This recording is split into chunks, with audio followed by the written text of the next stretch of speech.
कभी दिमाग में भी नहीं आया कि भाई ये भी जरूरी है।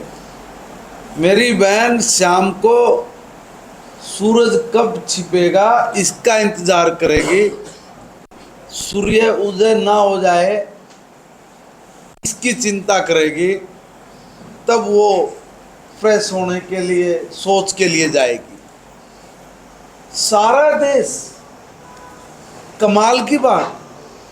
और जब इस देश के सम्मानित प्रधानमंत्री लाल किले की प्राचीर से खड़ा होकर कहते हैं ना कि मैं शौचालय बनाऊंगा, तो जिनकी राजनीतिक सोच कमजोर थी वो लोग हंसे, बोल रहे क्या है ये प्रधानमंत्री जी, लाल किले से क्या बोलना चाहिए, क्या बोल रहे हैं।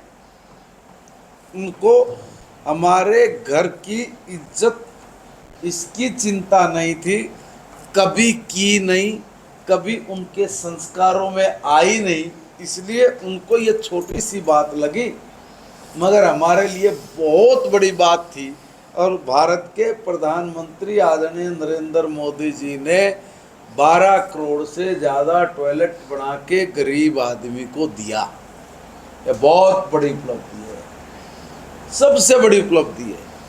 हमारे यहाँ छोटी सी बात के ऊपर कत्ल हो जाते हैं इज्जत बेइज्जती के नाम के, और जिस देश में 12 करोड़ शौचालय बने हो, यानी कि कमाल की बात है कि 50 करोड़ आबादी बिना शौचालय से जिंदगी जी रही थी।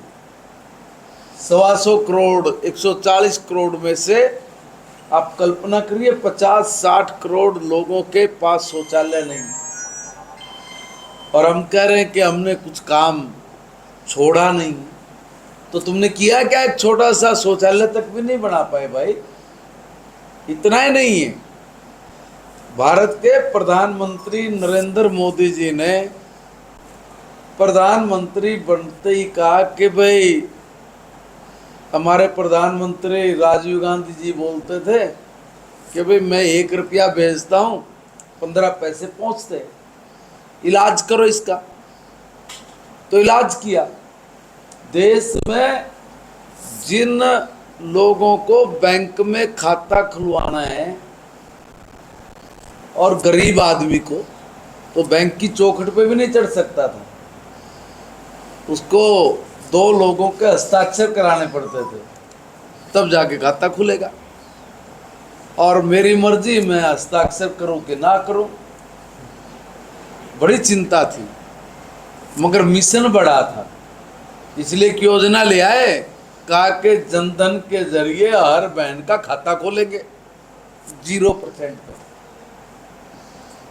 अब कल्पना करिए 55 करोड़ बैंक के खाते खुले, 55 करोड़, 1 रुपया नहीं लगा। अब 55 करोड़ बैंक में खाता खुला, सबको राइट दिया, एक उंगली दबाते हैं, 1 रुपया भेजते तो 1 रुपया वहां पहुंचता है। ये राजनीतिक सोच, परिपक्व राजनीतिक सोच और कमजोर राजनीतिक सोच में एक अंतर इस देश की, प्रदेश की जनता समझे, इसलिए हम लोगों ने निर्णय लिया। माननीय प्रधानमंत्री जी ने जो जो देश के लिए किया है 11 साल में, वो उपलब्धियां सारी दुनिया को पता हो। अभी आप यहाँ, हम लोग आंदोलनों की भूमि रही है हमारी। हमने प्रधानमंत्री माननीय मोदी जी, उनके जीवन में अनेक किसानों से संबंधित उदाहरण हैं,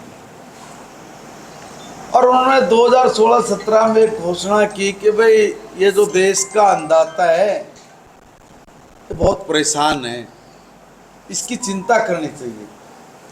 तो क्या करोगे? कहा कि भाई हम लोग 2022 तक यहाँ के किसान की आय को दुगना करेंगे।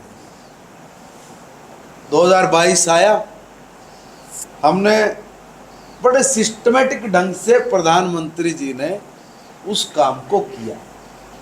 अब कई लोग आ जाते हैं बोलेंगे कि ले भाई 2,000 गेहूं का रेट है, बताओ 4,000 कब करोगे। वो कब से गिनेंगे? आज से। 2014 में गेहूं का दाम क्या था और आज 2025 में गेहूं का दाम क्या है। जितना वो लोग 60 साल में नहीं बढ़ा पाए, उतना मोदी जी ने 8 साल में देश के किसान को दिया। हर फसल का दाम दुगने से भी ज्यादा है, दुगने से भी ज्यादा। अद्भुत बात तो ये है कि कांग्रेस की सरकार में किसान का पतन इतना हुआ कि हमने अपनी फसलें बोनी बंद कर दी। कारण, क्योंकि कांग्रेस की दुकान बंद हो जाती अगर एमएसपी पे किसान की फसल खरीद लेते। मैं महिपाल डांडा मना हरड़ काट रखी, सूरजमुखी काट रखी, कपास चुग रखी है, एवं नहीं बैठ गया है।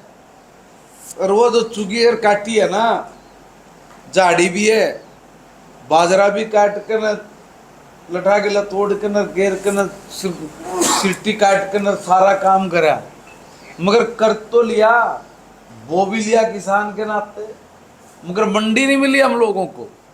हुआ क्या, 5 दड़ी अरड़ बेबे के भेज दी, 5 दड़ी बुआ के भेज दी, ऐसे निपटा लिया। और बाकी का जो दाम जितना देना था किसी ने दे दिया, नहीं तो चलो। ये हालात थी। और ऐसी हालात में किसान को मरने के अलावा कोई दूसरा रास्ता नहीं सूझा। वो फसलों पे पलट गया और गेहूं और धान पे आकर अटक के खड़ा हो गया। अब ये गेहूं और धान ही किसान करे, यही कांग्रेस का सबसे बड़ा खेल था। और खेल क्या, कॉमर्स ऑफ वाणिज्य मंत्रालय के जरिए इस देश की बर्बादी करना, भारत को उसकी रीढ़ को तोड़ना, क्योंकि दब्बू पिछलग्गू भारत बना दिया कमजोर राजनीतिक सोच ने। WTO में जाओ थे, वो उनके हाथ में एक पर्चा बना के दे देते थे वर्ल्ड ट्रेड ऑर्गेनाइजेशन की मीटिंगों में, ले भाई भारत को इन चीजों पे हस्ताक्षर करने हैं, जो विकसित देश चाहते उसी के हिसाब से साइन करते। और भारत दुनिया की सबसे बड़ी मार्केट, अपने देश के किसान को अरड़ का, मूंग का, उड़द का, सोयाबीन का, सूरजमुखी का, तिल का, तिलन का, मूंगफली का इनका दाम ही नहीं दोगे, बोले किसान बोनी बंद कर देगा। जो बाहर के किसान है उनकी फसल खरीद के लेके आना और उसमें ही सारा गाड़मेल करना, हजारों लाखों टन तिल, तिलन, दाल, दलने ये भारत में आना, भारत के अंदर बड़ी मुश्किल से जो फॉरेन करेंसी इकट्ठी होती थी सारी की सारी बार निपटा देना। आपके पास बचता क्या, झुंझुना। अपने देश के किसान को मारना दब्बू कमजोर राजनीतिक सोच का परिचायक था। और इसलिए भारत के किसान ने मोटी फसलें करनी शुरू की और हम वहीं पे उलझ के रह गए। नकदी फसलें, मैंने कहा मैंने भी यह फसल बोई है, काटी झाड़ी है, क्यों नहीं आगे बढ़ा पाए, क्यों नहीं आपने जो एमएसपी था उस एमएसपी पे उसको खरीद पाए।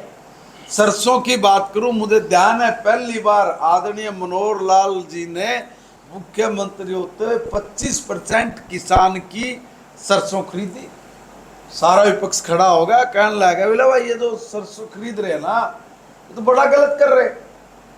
गलत नहीं था, बहुत तगड़ा स्टेप था, क्योंकि किसान की फसल पिटे ना 1800 रुपये में, 2000 रुपये में, इसलिए रेट फिक्स कर दिया। 3500 रुपये जो ये किसान का रेट है ना, इसमें 25% खरीद लो और बाकी जो खरीदार है वो आएगा, वो कितना कम खरीदेगा, ज्यादा से ज्यादा दाम उसको दो। 1800 रुपये, 2000, 2200 रुपये ना पिटे।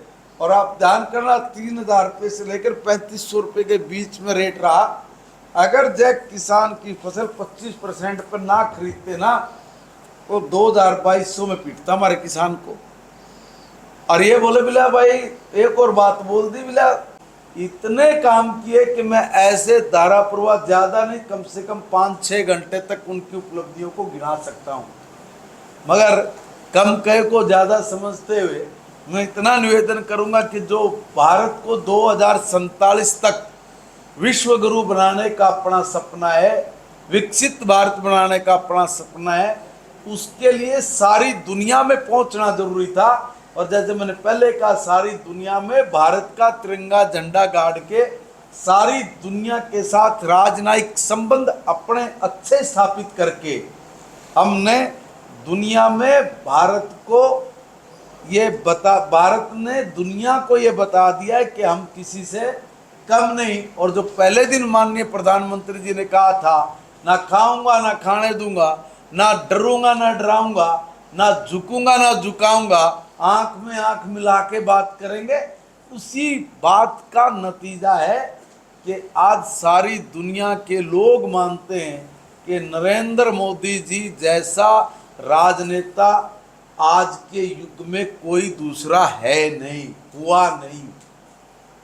ये कोई अवतारी पुरुष है। इस तरह की बात भी दुनिया के लोग आदरणीय प्रधानमंत्री जी के बारे में जब करते हैं तो हर भारतीय का सीना चौड़ा होता है।